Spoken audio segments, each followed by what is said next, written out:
नमस्कार, आप देख रहे हैं न्यूज के लाइव भरोसे की पहचान। आज न्यूज के लाइव के प्रसंगवश में वरिष्ठ पत्रकार रमेश शर्मा की विशेष चर्चा। बिहार से आई एक ऐसी खबर जिसने देश की राजनीति में हलचल मचा दी है। मुख्यमंत्री नीतीश कुमार का एक्स पर चौंकाने वाला ऐलान। महिलाओं को घर बैठे मिलेंगे 2 लाख रुपए। इससे पहले 1 करोड़ 56 लाख महिलाओं को 10-10 हजार रुपए दिए जा चुके हैं। उधर महाराष्ट्र में भी सियासी समीकरण बदलते दिख रहे हैं। क्या सुनेत्रा पवार बनेंगी डिप्टी मुख्यमंत्री? फिर छगन भुजबल और आर पाटिल का क्या होगा? इन्हीं सवालों के साथ शुरू करते हैं आज की विशेष चर्चा और विश्लेषण। नमस्कार, प्रसंगस में आप सभी का स्वागत है। प्रसंगस में आज बात करेंगे सिर्फ महिलाओं की बात करेंगे, महाराष्ट्र की महिलाओं की बात करेंगे, बिहार की। पहले चलते हैं बिहार के पटना, जहां मुख्यमंत्री नीतीश कुमार ने एक चौंकाने वाली खबर अपने एक्स पोस्ट पे की है। आपको ध्यान होगा कि जब बिहार में चुनाव हुए थे विधानसभा के, तो उन्होंने कई महिलाओं के खाते में 10,000 रुपये डालने की बात कही थी और डाले भी। लेकिन उस समय पर यह नहीं बताया गया था कि 10,000 रुपये की सहायता किस लिए दी जा रही है। उन्होंने अपने एक्स पोस्ट में लिखा कि 1 करोड़ 56 लाख महिलाओं को उन्होंने शहरी और ग्रामीण क्षेत्र में 10-10 हजार रुपये की राशि उनके डीबीटी के माध्यम से उनके खाते में डाल दी गई।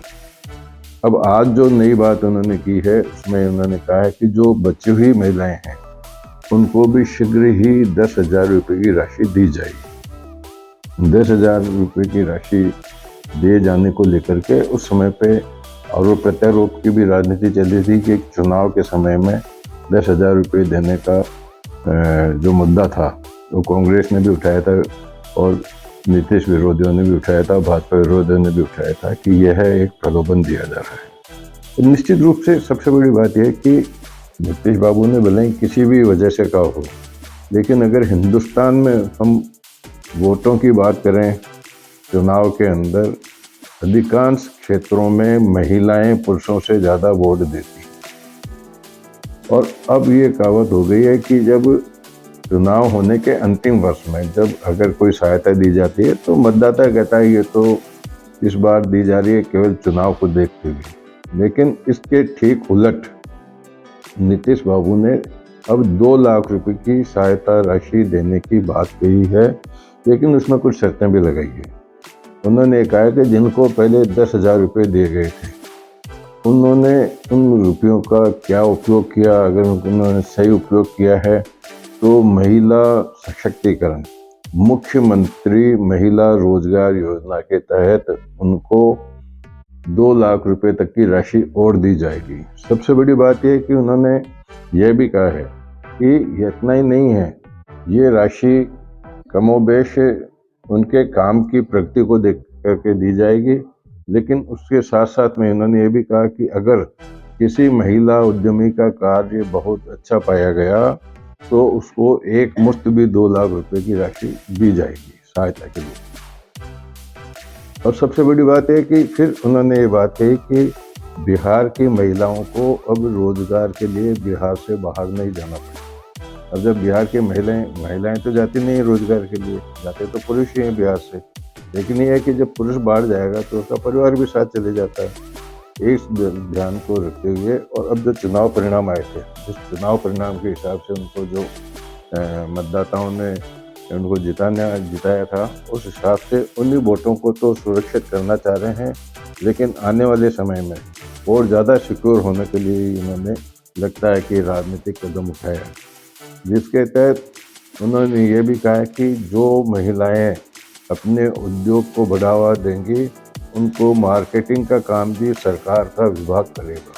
मतलब सरकार उनकी प्रोडक्ट है उसको बेचने में उनको सपोर्ट करेगी। और साथ साथ में उन्होंने ये भी कहा कि जो पोशाक बनाती हैं कोई महिलाएं, पोशाक के मामले में, दीदी की रसोई के मामले में और इस तरह के जो लघु उद्योग हैं, उनके अंदर उनका विभाग मार्केटिंग करके उनको सहयोग करेगा और उनको उद्यमी, सशक्त उद्यमी बनाने में ये कदम उठाएगा। कुल मिलाकर के कहने की बात ये होगी कि महिलाओं को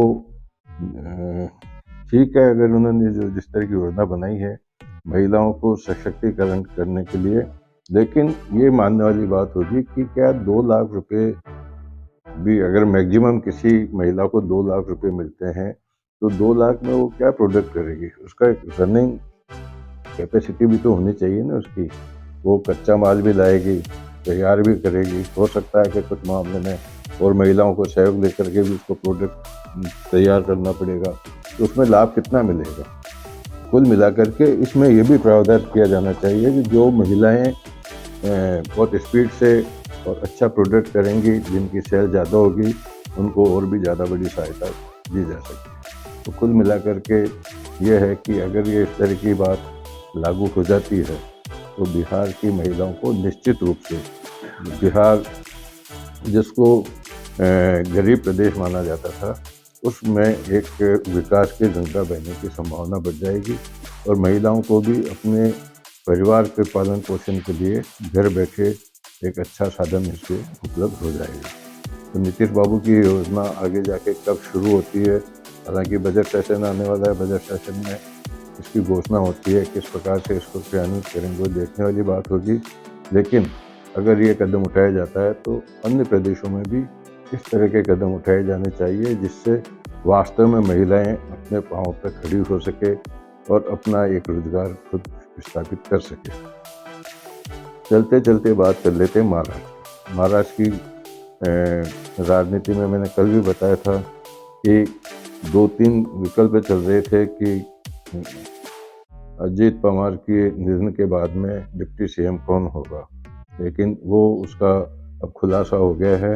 उनकी पत्नी को ही, सुनेत्रा पवार को डिप्टी सीएम बनाया जा रहा है। और इसके बीच में अब ये कारण ये है ना कि अगर नहीं बनाने तो फिर जैसा कि सोशल मीडिया में भी, खबरों में भी चल रहा था कि अजीत पवार के निधन से पहले अजीत पवार और शरद पवार के मध्य दोनों की पार्टियों के विलय होने की भी बात चल रही थी। अगर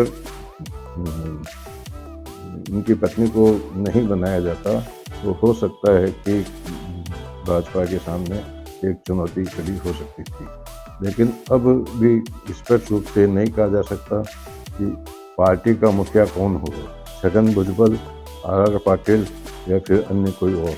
लेकिन कुल मिला के एक बार तो इस पर विराम लग गया है। आने वाले दिनों में क्या कुछ नया निकलता है वो देखने वाली बात होगी। आज के प्रसंग बस को विराम देते हैं। कल फिर किसी प्रसंग के साथ मैं आपके सामने उपस्थित होऊंगा। तब तक के लिए नमस्कार।